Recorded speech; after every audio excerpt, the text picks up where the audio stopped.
Widowed florist made one free funeral wreath. Then 200 bikers filled her shop. The order came in on a Tuesday morning, handwritten on a torn piece of notebook paper, slid under the door of the shop sometime before she arrived.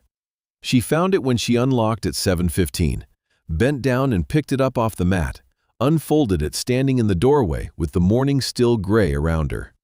The handwriting was careful in the way that handwriting is careful when someone is trying very hard and their hands aren't quite cooperating. Block letters, slightly uneven, pressing hard into the paper. It said, "Funeral wreath, for Danny Cole. Friday. I don't have money, but I will owe you. He was a good man and he deserves flowers." That was all. No phone number, no address, no name signed at the bottom. She stood in the doorway of her flower shop on a Tuesday in March and read that note 3 times. Then she went inside, put on the coffee, and started pulling stems.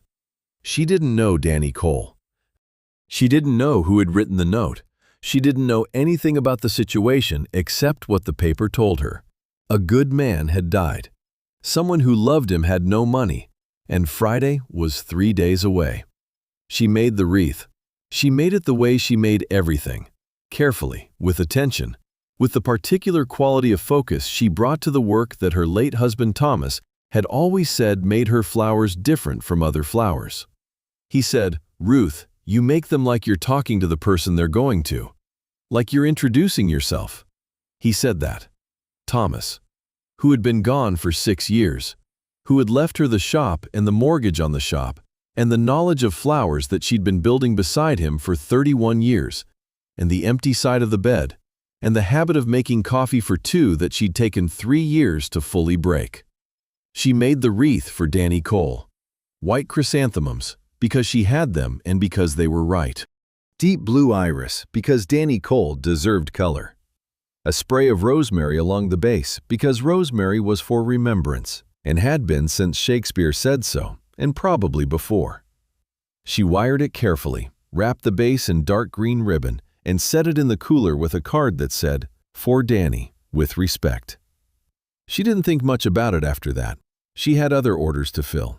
Spring was her busy season, the weddings starting to come in, the graduations, the confirmations, the specific and recurring human need to mark moments with flowers. She was busy on Tuesday and Wednesday and Thursday, and on Thursday evening she loaded the wreath into her van and found the address. She'd asked around, found someone who knew who Danny Cole was and where the service would be held, and she drove to the funeral home on the east side of town and left it with the director with instructions to place it at the front, and she drove home. She did not expect anything to come of it. She was wrong about that. But before you understand what happened next, before you understand why a Tuesday morning note on a piece of notebook paper turned into the most extraordinary Friday afternoon this town had seen in a decade, you need to understand who Ruth Calloway was, what she built and what she'd lost and what she'd kept, and why keeping the shop open for 6 years after Thomas died was not a small thing. Why the note on the mat hit her somewhere specific and real, somewhere that had Thomas's fingerprints all over it, in the best possible way. Because this story is not really about bikers or flowers, though it's about both of those things. It's about what happens when a person does the right thing without an audience. When they do it alone, quietly, at 7:15 in the morning before the coffee is done, because it's just obviously the right thing, and the idea of not doing it is more uncomfortable than the cost of doing it. It's about what the world does with that, when it's paying attention. And on that particular Tuesday in March, the world was paying very close attention. Ruth Ellen Calloway, née Patterson, had been born in this town in 1958, which made her 66 years old, which she mentioned occasionally with the specific dry humor of someone who is genuinely surprised by numbers. 66. She said it like a question sometimes. 66? She'd grown up 3 streets from the shop, which had been her mother's shop before it was hers, a fact she considered important and Thomas had considered charming, and that the town considered simply true, the way certain things are simply true about places that have been places long enough. Ruth's mother had run a flower shop. Now Ruth ran a flower shop. The sign above the door still said Patterson Flowers, which was her mother's name and Ruth's maiden name, and she had kept it after marriage, and kept it after her mother died in 2001, and kept it after Thomas died in 2018 because the sign was solid oak, and her mother had commissioned it in 1974, and it seemed wrong to change it. Thomas Calloway had come into the shop in 1983 to buy flowers for his mother's birthday, and had come back the following week without a reason, and the week after that, and Ruth, who was 25 and not particularly impressed by men who came into flower shops without reasons, had finally asked him directly what he was doing. He said, "I'm trying to work up to asking you to dinner." She said, "You've had 3 weeks." He said, "I know, I'm a slow starter." She said, "Friday at 7, don't be late." He wasn't late. He was never late for anything in 31 years of marriage. He had the particular relationship with punctuality of a man who understood that time is the one thing you cannot make more of, and therefore wasting other people's was the specific unkindness he was least willing to commit. He died on a Wednesday in October 2018 of a stroke that came without warning, the way strokes do, in the middle of a conversation about what to have for dinner. He was 62. He was mid-sentence. The last full sentence he completed was about pasta, which Ruth found both devastating and, after the first terrible year, faintly funny in the way that Thomas himself would have found it faintly funny, because Thomas had a sense of humor that leaned toward the absurd and would absolutely have appreciated the poetry of his last words being about carbohydrates. She kept the shop open the following Monday. Her sister thought this was too soon. Her sister was not wrong, exactly, but she also wasn't Ruth. And Ruth understood herself well enough to know that the worst thing she could do was sit in that house with Thomas's absence filling every room. The shop had its own demands. It required presence and attention and a specific kind of forward momentum. You could not arrange flowers in the past tense, you could only work in the present, and that forward momentum was what she needed. She kept the shop open. She kept it open through the first winter and the second and the third. She kept it open when the furnace went, and she paid to replace it and felt the number in her checking account in a way that made her stomach hurt. She kept it open when a chain florist opened at the mall 3 miles away, and she lost 4 regular accounts to them in the space of 6 months. She kept it open when she had a week in the second year where she cleared $340 after expenses, which was not enough, which she made work anyway. She kept it open because it was hers, because it had been her mother's, because Thomas had stood behind that counter for 31 years and the shop still had his fingerprints on it, figuratively and in a few places literally, and closing it would have felt like losing something she wasn't prepared to lose. 6 years of keeping it open. 6 years of Tuesday mornings unlocking the door and putting on coffee and pulling stems and making things that said, in the particular language of flowers, "Here is a moment that matters. Here is something being marked, a birth, a death, a marriage, an apology, a thank you, a love that didn't know how else to say itself." She understood the language. She'd been speaking it her whole life. And on a Tuesday in March, someone slid a note under her door that said a good man deserved flowers, and she answered in the only language she had. But here is what she didn't know yet, what none of us knew yet. The note under the door was not the beginning of this story. It was the middle. The beginning was 6 months earlier, in September, in a hospital room 40 miles away, and it involved a man named Garrett Briggs, and what Garrett Briggs owed Danny Cole, and what Danny Cole had said to him in that hospital room in September before everything changed. And when you hear that part, and you will, because it's the part that makes everything else make sense, you'll understand why 200 people showed up on a Friday morning in March and what they were actually there to do. So stay with me, because the part you don't know yet is the part that changes everything you think you already understand. Danny Cole was 54 years old when he died. He'd been a machinist, then a foreman at the same plant for 22 years. Then the plant closed in 2019, and he did what men do when the work that defined them disappears. He adapted, imperfectly, in the particular painful way that adaptation at 51 looks different from adaptation at 25. He drove for a delivery company for a while. He did some handyman work. He was good with his hands, machinist's hands, precise and knowing. And the handyman work was honest, and he was good at it. But it wasn't the same. And the gap between what it was and what it had been was a kind of low-level grief he didn't talk about, because men of his generation didn't talk about that kind of grief. He had a daughter named Caitlin who lived in Ohio and called every Sunday. He had a dog named Prospect, which his daughter thought was a funny name for a dog, and which Danny had chosen for reasons that were his own. He had a 2-bedroom house on Birch Street that needed the gutters cleaned and the back porch re-supported, and a half-dozen other things that sat on his list and didn't get done fast enough, because he was doing them himself, alone, because that's how he did things. He did not have money, not in the way that feels permanent, but in the way that accumulates. The plant closing, the pension that was less than expected, the medical bills that started in 2022 when the diagnosis came back with a word he hadn't been prepared for. Cancer. The specific kind, the location, the prognosis. All of it arrived in a language that he understood individually, but couldn't quite process assembled. The way you can know every word in a sentence and still not believe what the sentence is saying. He fought it the way he did everything, quietly, methodically, without a lot of noise. He went to the appointments. He did the treatment. He told Caitlin, and he told his neighbor, and he told approximately 3 other people, which was 3 more than he wanted to tell, and significantly fewer than everyone felt he should have. He met Garrett Briggs in a chemo waiting room in 2022. Garrett was 47, a biker, had been with the Iron Road MC for 14 years, and he was there for his own diagnosis, his own word, his own sentence that he was trying to process. He sat down in the chair next to Danny because it was the only open chair, and Danny said, "First time?" And Garrett said, "Unfortunately not." And Danny said, "You get used to the waiting." And Garrett said, "That's a depressing thing to say." And Danny said, "I know. You want coffee?" And Garrett said, "That machine makes terrible coffee." And Danny said, "Yes, it does," and got them both cups anyway, because Danny Cole was the kind of man who got you terrible coffee in a waiting room and somehow made it feel like a gift.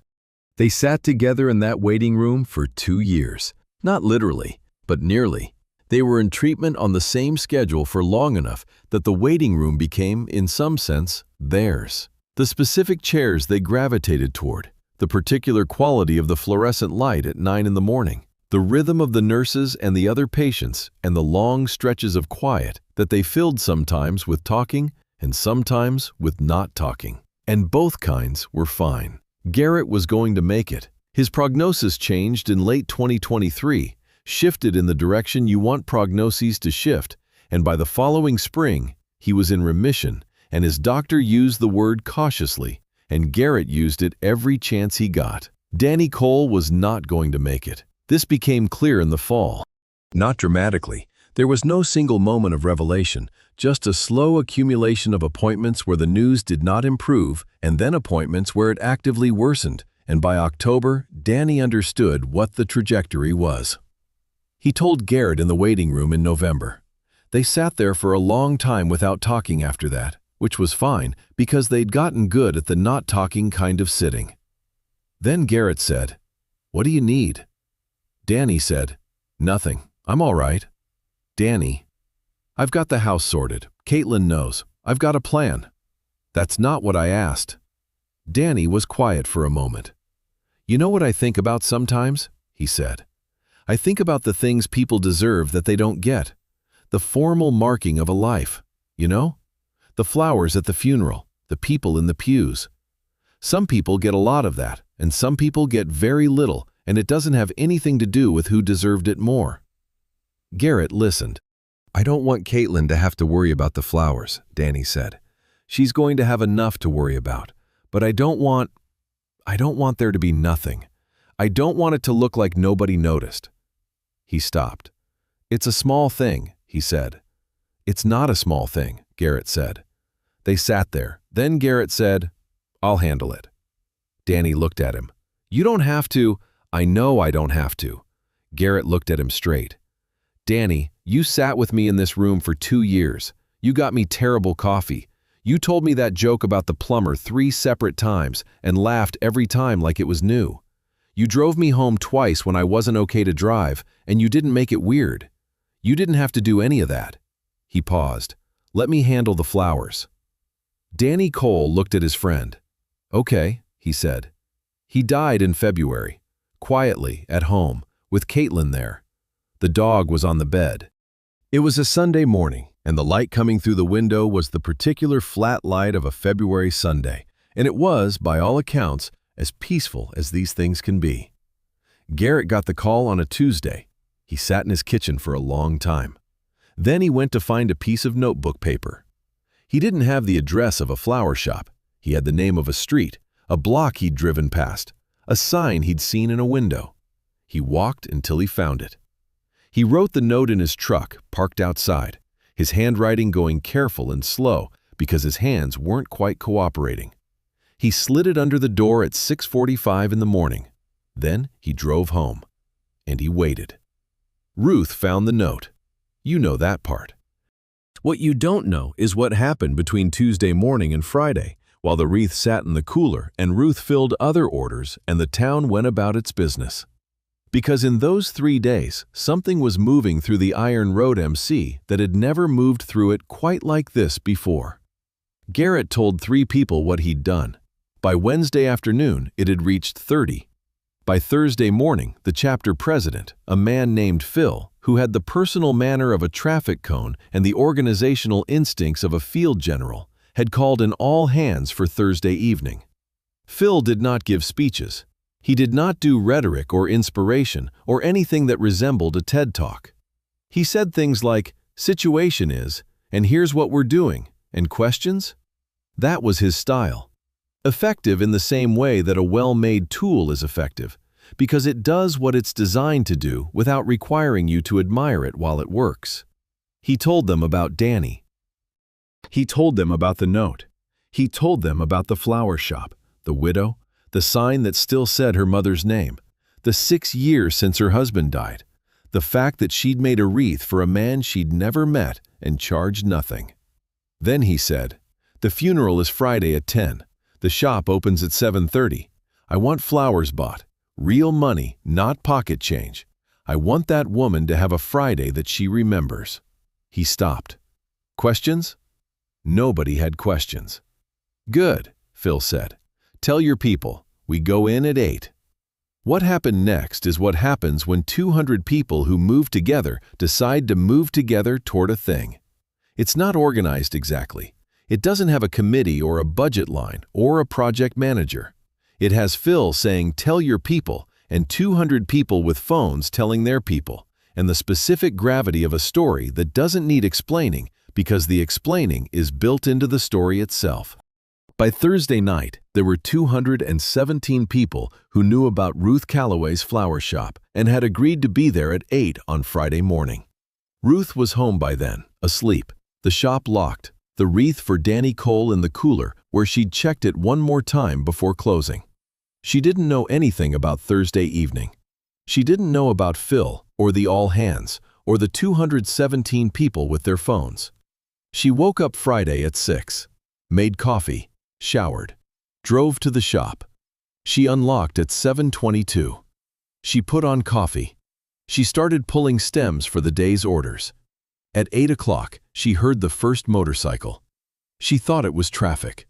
The road outside had a lot of truck traffic in the morning, heavy equipment sometimes, the sound of large engines not unusual. She didn't look up. Then the second one. Then, very quickly, more. The way rain starts. A drop, another drop, and then the sound changes entirely and you realize it's not a few drops, it's all of it, all at once, the full weight of the sky coming down. She went to the window. She stood there with a stem of white peony in her hand, and she looked at the street, and she forgot, for a full 10 seconds, to breathe. 200 motorcycles. The street held them in both directions, lined up with the specific orderly patience of people who have agreed on something. They were not rushing. They were not aggressive or loud. Well, the engines had been loud, but they'd been cut, one after another, and now the street was quiet in the particular way that a suddenly quiet street is louder than the noise had been. She watched them dismount. They came to the door in groups of 3 and 4, Not all at once. Someone had thought of that. Someone had understood that all 200 coming through a flower shop door simultaneously would not be a kindness. So they came in waves, small groups, unhurried, and the line outside stretched down the sidewalk and around the corner and past the dry cleaner and past the sandwich place that wasn't open yet, and to a point she couldn't see. The first group came through the door at 8:04. There were 4 of them. Big men, leather vests, the patches of the Iron Road MC. The one in front was about 50, gray in his beard, the kind of face that had spent time in weather. He said, "Morning." She said, "Good morning."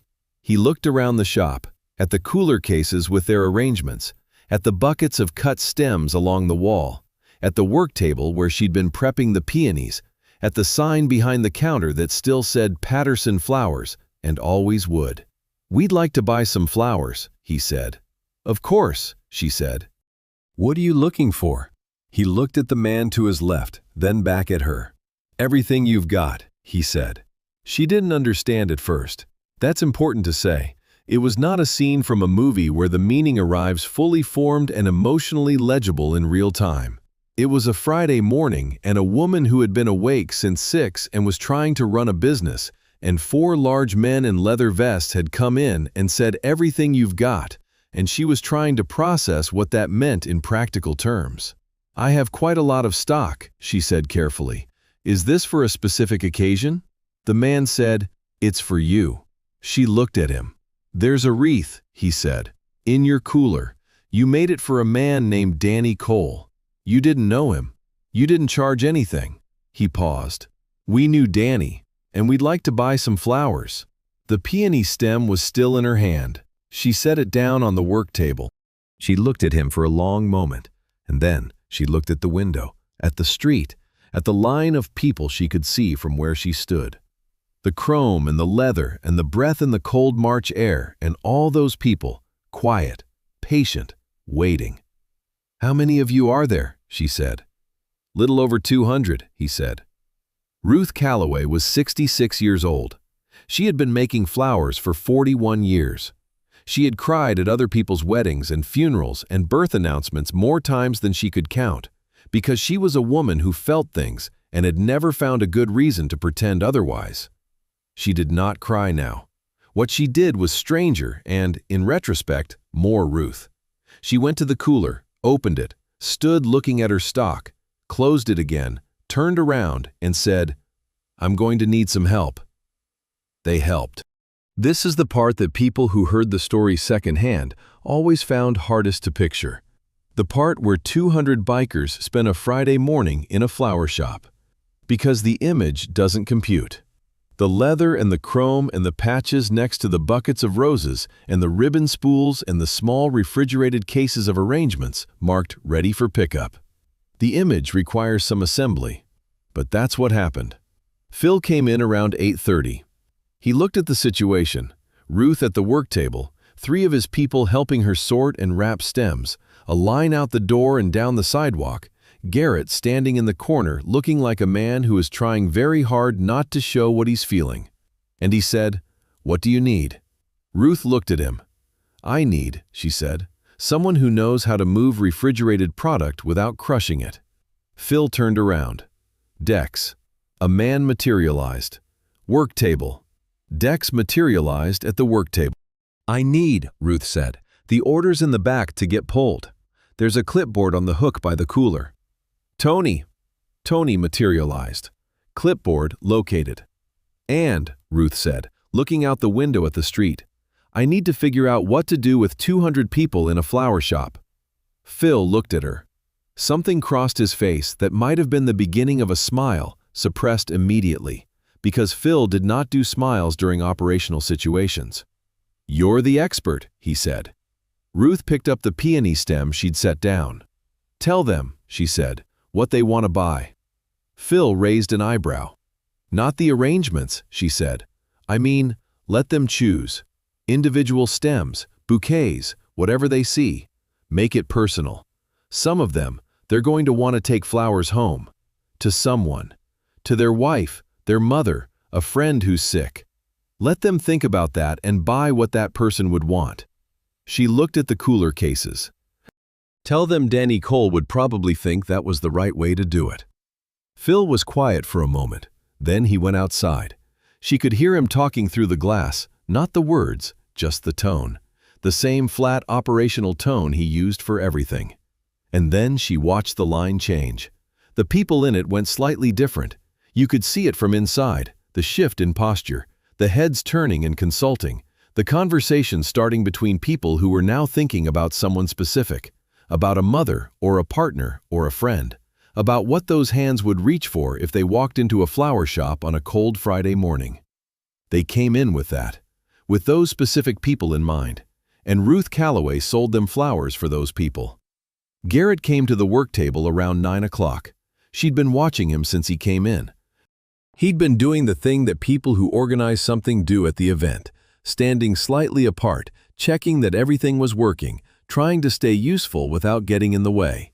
He was tall, the kind of tall that announces itself, with hands that were raw from cold and a face that had been through something. She could see the through something in it, the particular weathered quality of a face that has been to a hard place and come back and is still carrying some of the road.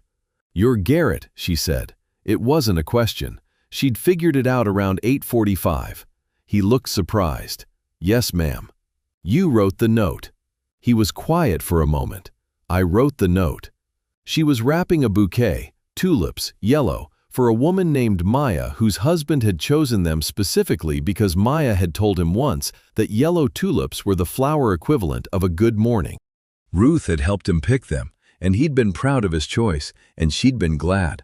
Genuinely glad, which was a feeling she had regularly about this work and never got tired of. "Danny told me about the waiting room," she said. "In his note." Garrett frowned. "His note?" "Caitlin brought it by on Wednesday. He left things for people. Apparently, he left a note for whoever made the wreath." She reached into her apron pocket and held it out. Garrett took it, read it. He stood there for a moment. The note from Danny Cole said, "Whoever did this, thank you. I wanted there to be flowers, and I wanted them to be from someone who made them like they meant it. You can tell, you know. You can tell when something's been made by someone who was present for the making. That's all any of us want, really. Someone present. If you get this, I hope you're doing all right." Garrett folded the note carefully, held it. "He knew," Ruth said quietly. "He thought you'd pull it off." "I wasn't sure I would," Garrett said. "I know." She tied off the tulips, set them with the others. "He was sure enough for both of you." Garrett put the note in his inside jacket pocket, against his chest, like something he intended to keep. "The wreath," he said. "I want to pay for it." "Already handled," she said. "By who?" "By a woman named Ruth Calloway, who makes flowers like she means it." She looked at him. "It was for Danny. It was always for Danny. You don't owe me anything." He started to say something. She held up one hand, not unkindly, and he stopped. "Buy some flowers," she said. "Take them to someone."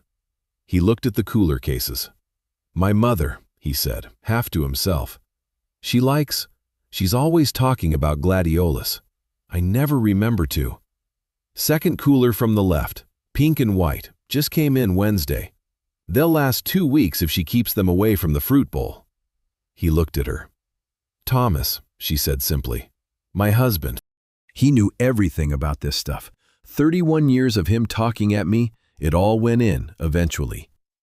Garrett looked at the cooler. Then he went and got gladiolus for his mother. The line moved through the shop until 11:15. 217 people in 3 hours and 15 minutes, which Ruth would later calculate as slightly less than 1 person per minute, which sounds like it should have been overwhelming but wasn't, because of the waves, because of Phil's operational instincts, because of the people he'd posted at the door who managed the flow without being asked. She ran out of roses at 9:40. She ran out of the white tulips at 10. She was entirely out of sunflowers. She hadn't had many by 9:15. She had to call her supplier at 9:45 to ask if they had anything to send over. And her supplier, who was a practical man named George, who did not deal in sentiment, heard the situation and said he'd send what he had at cost, and sent considerably more than what he had at cost, and Ruth made a note to do something about that.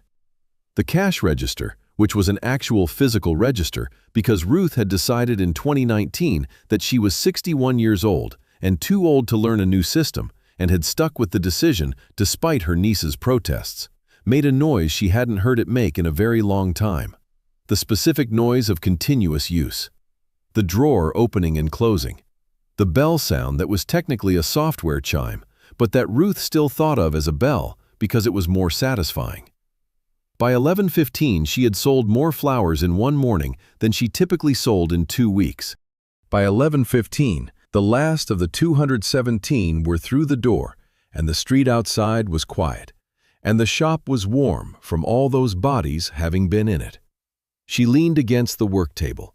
She looked at the cooler cases, mostly empty now, at the buckets picked over, at the ribbon spools with considerably less ribbon on them, at the work table itself, the clippings and the offcuts and the small green rubber bands that lived everywhere in a flower shop, the permanent detritus of the work. Phil was the last one out. He came to the counter. He put an envelope on it. She looked at it. "From the club," he said. "And from people who heard about it from the club. It's not everything, but it's something." She didn't pick it up. "I was paid for the flowers," she said. "This isn't for the flowers," he said. "This is for the 6 years." She looked at him. Phil was not good at soft. He knew this about himself. He looked at the envelope, then back at her, and said, "Danny used to say that some things deserve to be marked properly. He said it about people, but he could have said it about places. About a shop that's been here 31 years and stayed open when it didn't have to." He paused, clearly at the outer limit of his eloquence. "So, there's that." He nodded, which was Phil's version of an emotional farewell, and he went to the door. He stopped. "The wreath," he said without turning around. "At the funeral this morning, Karen, Danny's daughter, she said it was the most beautiful one she'd ever seen." Then he left. Ruth stood at the counter for a long time. She picked up the envelope. She held it. She thought about Thomas, which she did regularly and with less pain than in the early years. The particular grief that becomes, if you carry it long enough and carefully enough, a kind of company. She thought about Thomas saying, "You make them like you're talking to the person they're going to. Like you're introducing yourself." She thought about Danny Cole, whom she'd never met, whose name on a piece of notebook paper had ended up in her hand on a Tuesday morning, who had apparently left a note for whoever made the wreath. "Someone present," he'd written. "That's all any of us want, really." She opened the envelope. The number inside was enough to cover 3 months of operating costs. It was enough to fix the window on the east side of the shop that she'd been putting off because the quote had come in higher than she'd expected. It was enough to breathe for a minute. To stop doing the Tuesday math that everyone who runs a small business on thin margins does. The constant quiet calculation of whether this week covers next week. She put the envelope in the drawer under the register. Then she opened the cooler, took out the last remaining flowers. A small bunch of mixed stems, the things left over after everything else had been sold. And she carried them to the back of the shop, to the shelf where Thomas's photograph sat, the one from their 2nd anniversary, him grinning that specific grin he had when he knew something was funny before anyone else did. She put the flowers in front of the photograph. "Good Friday," she said. And now here is the part that nobody expected. Not Ruth, not Garrett, not Phil, not the 217 people who went home with flowers that morning. The part that didn't announce itself as the part that changes everything, which is how the most important parts usually work. Among the people who came through the shop on Friday morning was a man named Lewis, who was 60 years old and had been with the Iron Road MC for 20 years and who, separately from the motorcycle club, was a retired journalist. Lewis had left the profession in 2015, but he still had the habits, the instinct for a story that matters, the ability to sit in a room and understand what is actually happening versus what it looks like from the outside. He spent 3 hours in that shop on Friday morning. He watched Ruth work. He watched Garrett with the gladiolus. He watched Phil put the envelope on the counter and say the 6 years thing, which he knew was the most Phil had said about anything emotional since the Clinton administration. When he got home, he sat down and wrote. He wasn't writing for publication. He was writing the way people write when something needs to be said, and saying it is its own reason. He wrote for about 4 hours. He went through 2 pots of coffee. He didn't edit it much because the thing had its own shape and editing it felt like interfering. He posted it online at 9:30 Friday evening. He had about 300 followers, mostly family and former colleagues, and a few people from the club. By Saturday morning, it had been shared 14,000 times. By Sunday, it had been shared considerably more than that. By the following Thursday, Ruth Calloway's phone, the landline, the shop phone, the one she'd kept because her mother had that number and she'd kept her mother's number, was ringing with orders from 7 states. She looked at it. She called her niece, who knew about new systems. "Okay," she said, "tell me about the website." Here is what Lewis wrote, because it deserves to be said properly. He wrote about a woman who made flowers like she was talking to the person they were going to. He wrote about Danny Cole and the waiting room and the terrible coffee and the joke about the plumber told 3 times and laughed at each time like it was new. He wrote about Garrett's handwriting going careful on the notebook paper in the cold of the truck. He wrote about Phil saying it's not for the flowers, it's for the 6 years, and standing at the outer limit of his own eloquence before walking out. He wrote about Thomas Calloway's fingerprints in the shop, about the sign that still said Patterson Flowers. About 66 years old said like a question sometimes. 66? He wrote about what it means to do the right thing with no audience. When you do it alone, at 7:15 in the morning, before the coffee is done, because it's obviously right, and the idea of not doing it is more uncomfortable than doing it. And he wrote about what happens sometimes. Not always. The world is not always paying attention. The world misses things constantly, but sometimes, when the world catches it. He ended with something Ruth said to Garrett. "He was sure enough for both of you." That was the line that got shared most. That was the line people put in their own post with no other context, because it didn't need context. It stood alone. It said something about friendship and trust, and the particular way a person who is dying can still look forward, can still believe in what they set in motion, can still be more present for someone else than most people manage to be for themselves when everything is going fine. He was sure enough for both of you. Danny Cole, who had the kind of presence in a waiting room that made terrible coffee feel like a gift. Danny Cole, who couldn't afford funeral flowers and had the dignity and the love and the faith to write anyway. "I will owe you." He was a good man and he deserves flowers. Danny Cole, who left a note for whoever made the wreath because he was the kind of man who left notes, who paid attention, who wanted the person who had been present for the making to know that the making had landed. He landed. The shop changed after that Friday, though changed is too simple a word for it. It did more business. That was real and not negligible. The orders from out of town, the new regulars, the small but meaningful influx of people who drove 20, 30, 40 miles to buy flowers from a woman they'd read about, which Ruth found both touching and faintly bewildering. She'd been making flowers her whole life. She hadn't changed what she was doing, but the audience for it had gotten larger. She hired help. 2 part-time, then a third who turned out to be genuinely skilled. A young woman named Priya who had studied horticulture and who looked at Ruth's methods with an expression of concentrated attention that reminded Ruth, painfully and wonderfully, of Thomas. Priya did not do things the fast way. She did them the right way.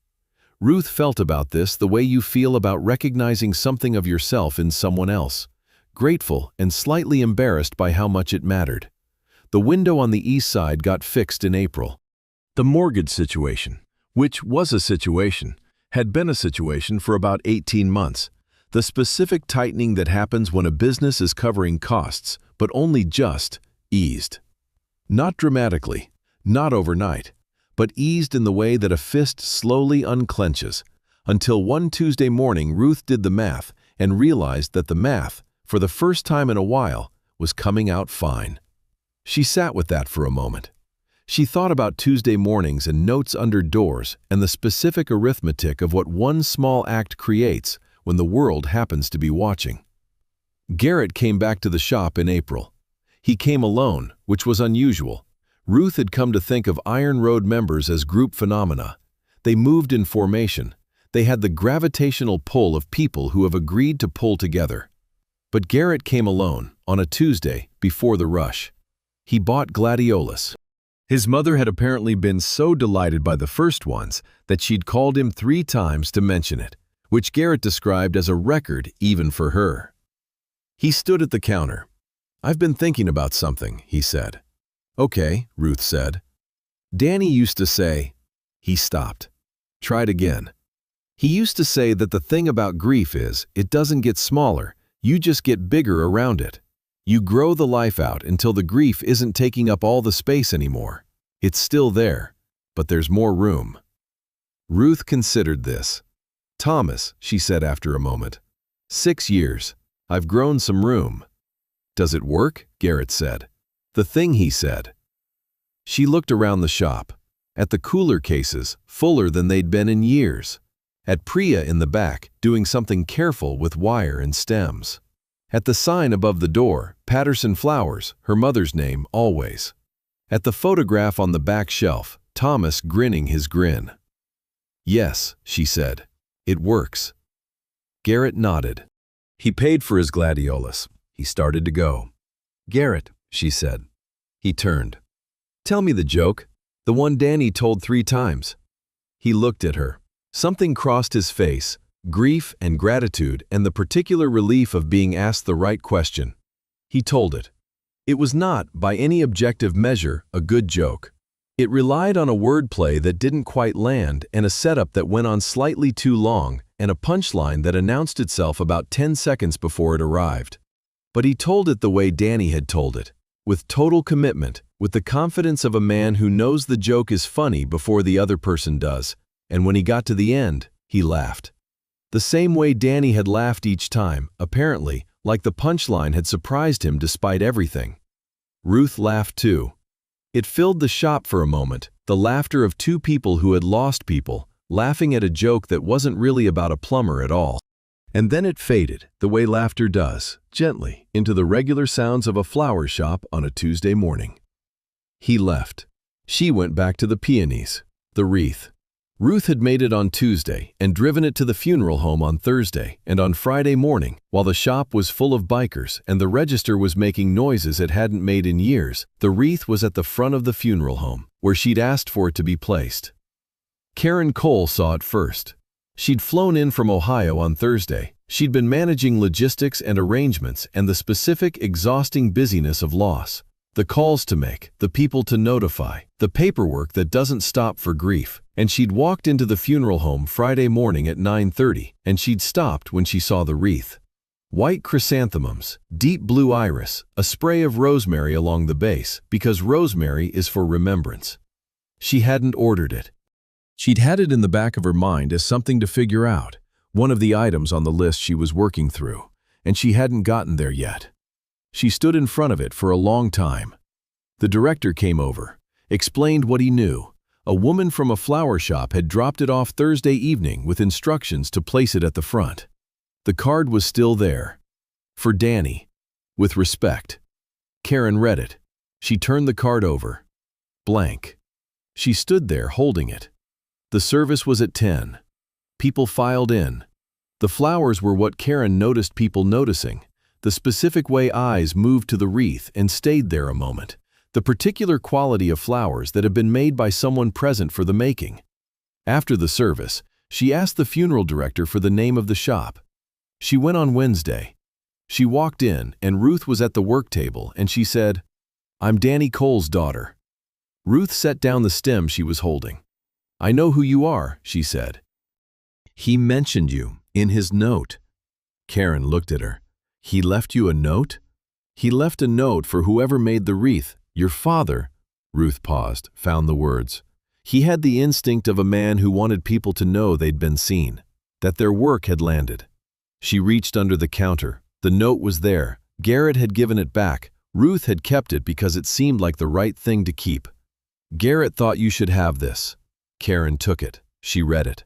She stood at the counter of a flower shop with her father's handwriting in her hands. Someone present. That's all any of us want, really. She folded it very carefully and put it in her bag. She looked at the shop, at the cooler cases, at the ribbon spools, at the sign above the door, at the photograph on the back shelf, a man she didn't know grinning a grin she would have liked to know the reason for. He would have liked it here, she said. My dad. He liked places that have been places for a long time. He said you could feel it, the accumulation of the time. Ruth looked around at her own shop with fresh eyes for just a moment, the way you can sometimes see something you've looked at every day when someone who hasn't is looking at it with you. Your mother's name, Karen said, reading the sign. Her shop, my shop, same shop. Do you ever think about changing the sign? Ruth smiled. Never. Karen smiled too, the first real one since she'd landed. She bought flowers. She bought them for herself, which was something she never did, which her father had told her she should do more of. She chose badly and let Ruth redirect her, which felt like a kindness. The gentle professional correction of someone who knows what they're doing, telling you that the thing you picked is fine, but there's something better, and here it is. She left with the right flowers. She came back the following Tuesday. She came back the Tuesday after that. She was in town for 6 weeks, settling her father's estate, and she came back most Tuesdays. Sometimes she bought flowers. Sometimes she just stood at the counter and talked about Danny, and Ruth listened the way Ruth listened, fully, without interrupting, the way Thomas had talked about listening, the way a person listens when they understand that the listening is the gift. On her last Tuesday, Karen said, I'm going back to Ohio on Friday. I know, Ruth said. I don't know when I'll be back. That's all right. Karen was quiet for a moment. She looked at the photograph on the back shelf. What's his name? She said. Thomas. How long? 6 years in October. Karen looked at it for a moment longer. Then she looked at Ruth. He would have liked you, she said. Ruth felt that one in the specific place she always felt things that were true. Go home, Karen, she said. Come back when you can. There will be flowers. Karen left.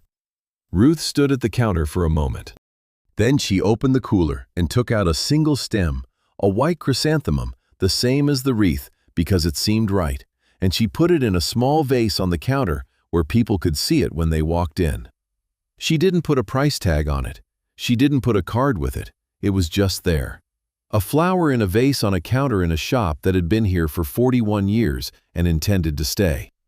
You want to know the thing that doesn't fit in the accounting. Everything else fits. The flowers sold, the envelope under the register, the east window fixed, the mortgage eased, the third part-timer hired, the orders from 7 states. All of that is real, and it matters, and it's the kind of thing that can be measured and reported and put in a ledger somewhere. But there's a thing that happened on that Friday that can't go in a ledger. A man named Earl, who was 63 and had been with the Iron Road MC for 12 years, and who had, separately, not spoken to his daughter in 4 years because of a disagreement that had started as a specific thing and become a general silence, bought flowers that morning. He bought them because Phil had said, think about someone specific. Take them what that person would want. Earl thought about his daughter, which he did every day, but which he rarely let himself think about with the kind of fullness that thinking about buying her flowers required. He thought about what she would want. He didn't know. He realized, standing in the shop, that he hadn't been paying enough attention to know. That the not speaking had also been a not knowing, a gap opening in both directions simultaneously. He bought yellow roses. He wasn't sure. He made a guess. He drove to her house. He'd driven past it before, never stopped. He knocked. She opened the door. He held out the roses. He said, I don't know if these are right. She looked at the roses, at him, at the roses again. They're not my favorite, she said. I didn't know, he said. I should know. She was quiet for a moment. Come in, she said. I'll make coffee. The roses went in a vase on her kitchen table. They were not her favorite, and they were the most important flowers Ruth Calloway sold that day. That's the thing about the right act at the right time. You cannot contain it to the moment. You cannot predict its shape. You set it in motion. A wreath for a man you never met. A note slid under a door before dawn. 200 people on a cold Friday morning, and it finds its own way forward, along routes you didn't map, to places you'll never see. It finds Earl and his daughter in a kitchen with yellow roses in a vase. It finds a young woman named Priya who learns a way of making flowers that she will carry for the rest of her working life, and that will end up, eventually, in the hands of whoever she teaches it to. It finds Garrett's mother, who calls 3 times about gladiolus and who mentions to her book club that her son brought her flowers and why, and the book club talks about it for the better part of an hour. It finds Karen Cole going home to Ohio with a note in her bag that says, "Someone present." That's all any of us want, really. It finds Lewis, who wrote it down, who put it where the world could find it, who was not trying to cause anything in particular, just trying to say a thing that needed to be said. And it finds you. Wherever you are right now, whatever city, whatever country, whatever ordinary Tuesday or Friday morning you're watching this from, it found you. And I want to ask you something, and I want you to take a second before you scroll past it. Think of someone, right now. Someone who doesn't know you're thinking about them. Someone you've been meaning to call, or visit, or apologize to, or thank.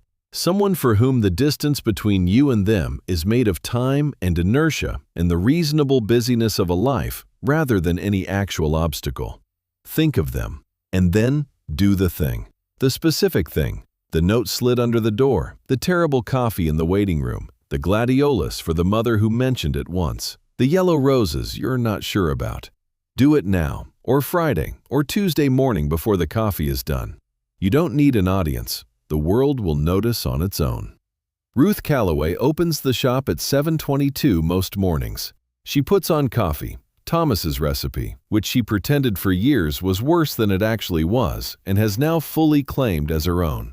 She pulls stems. She checks the cooler. She looks at the sign above the door, Patterson Flowers, and she thinks about her mother, who built this place, and Thomas, who helped her keep it, and the 41 years of moments that have moved through these 4 walls on their way to wherever moments go. Sometimes, before the first customer comes, she stands at the window for a moment and looks at the street. She's looking for notes under the door. Not because she expects them, because you never know. Because a good man deserves flowers, and the person who believes that enough to write it on a torn piece of notebook paper and slip it under a door at 6:45 in the morning is the person who makes everything else possible. Who always has been, who always will be. The coffee is on, the cooler is full, the door is open. If this story sat with you, and if you're still here, I think it did, send it to someone. Not because it'll go viral, not because anything will happen from it. Just because somewhere there's a Ruth Calloway opening her shop this morning and doing the right thing with no audience. And the least we can do is make sure the right people know that story. And when you're done here, stay on the channel. There are more stories like this one waiting for you. Stories about what happens when ordinary people do extraordinary things in ordinary places.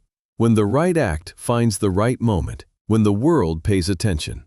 Every single one of them is worth your time. Don't go far.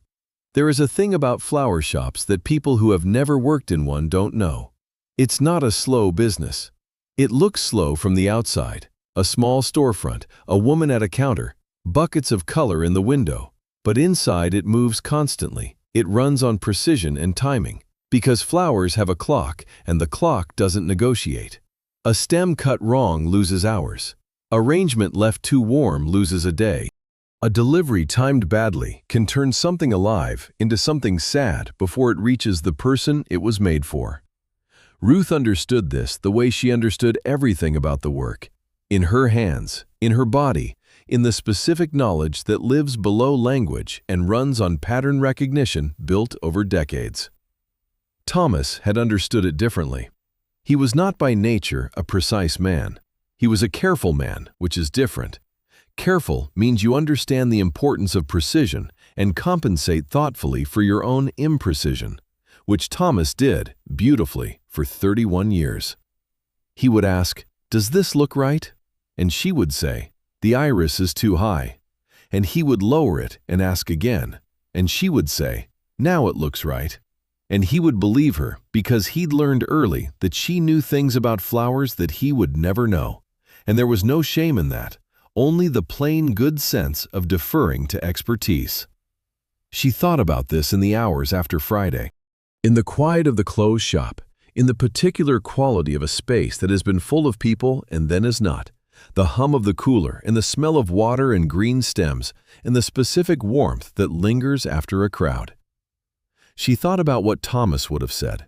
He would have said, "Ruth, you made a wreath for a stranger." She would have said, "I know." He would have said, "And 200 bikers showed up." She would have said, "I know." He would have thought about this for a moment, in the way he thought about things that were both logical and improbable, where the improbability was the point. Then he would have said, "That's about right. That's exactly how it should work." She believed, had always believed, that it was exactly how it should work. Not that it always did. The world missed things constantly. The right act went unwitnessed constantly. People who deserved to be seen were not seen, and that was real and awful and not something she could fix by making a wreath. But sometimes it worked the way it was supposed to work.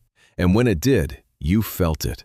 Not as vindication or triumph, but as something quieter, as confirmation, as a small, irrefutable proof that the thing you believed about the world was not just a thing you believed because it was comfortable, but was actually, occasionally, demonstrably true.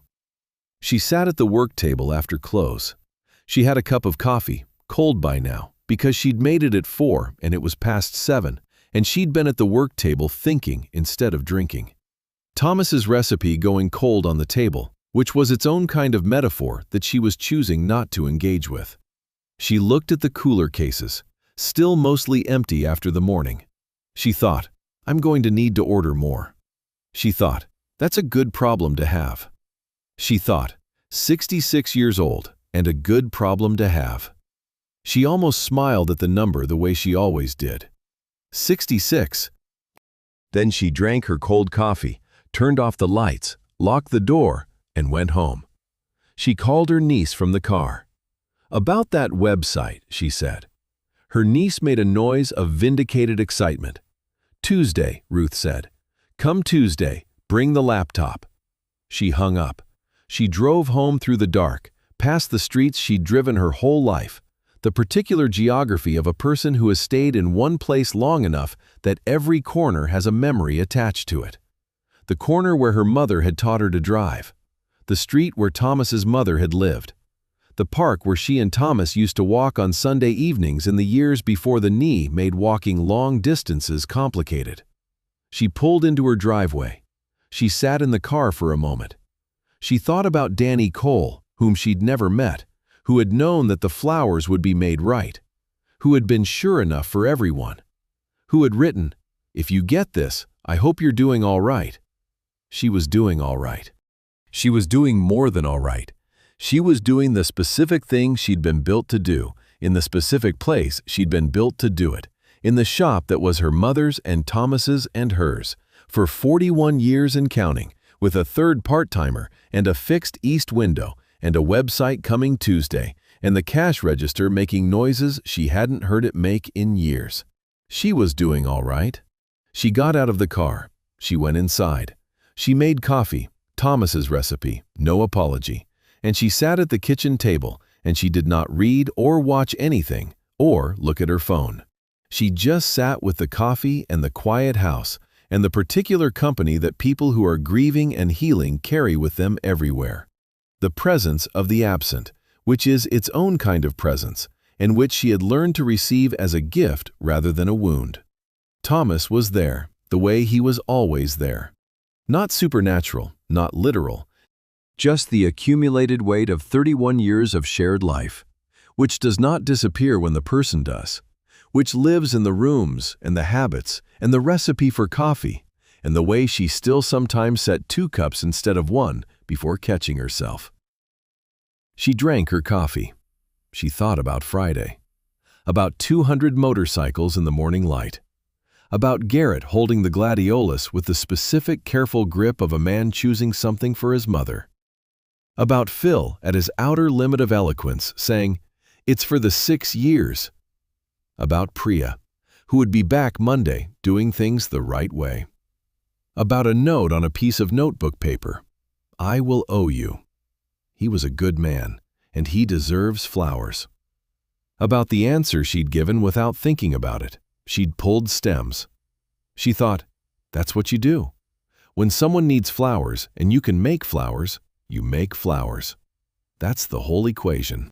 The rest, the 200 motorcycles, the cash register, the envelope, the 7 states, the yellow roses in a kitchen on the other side of town, that's not the equation, that's the remainder. The thing left over after you do the math. The world deciding on its own what a small act is worth. You cannot plan for it. You can only do the thing that obviously needs doing alone before the coffee is done, because the idea of not doing it is more uncomfortable than doing it. Then you step back and you see what the remainder is. Patterson Flowers is still open, Monday through Saturday, 7:30 to 5:30. Ruth Calloway at the work table most mornings. Priya in the back most afternoons. The website now exists, which Ruth still finds faintly surreal, but which her niece manages with the efficient enthusiasm of someone who has won a long argument.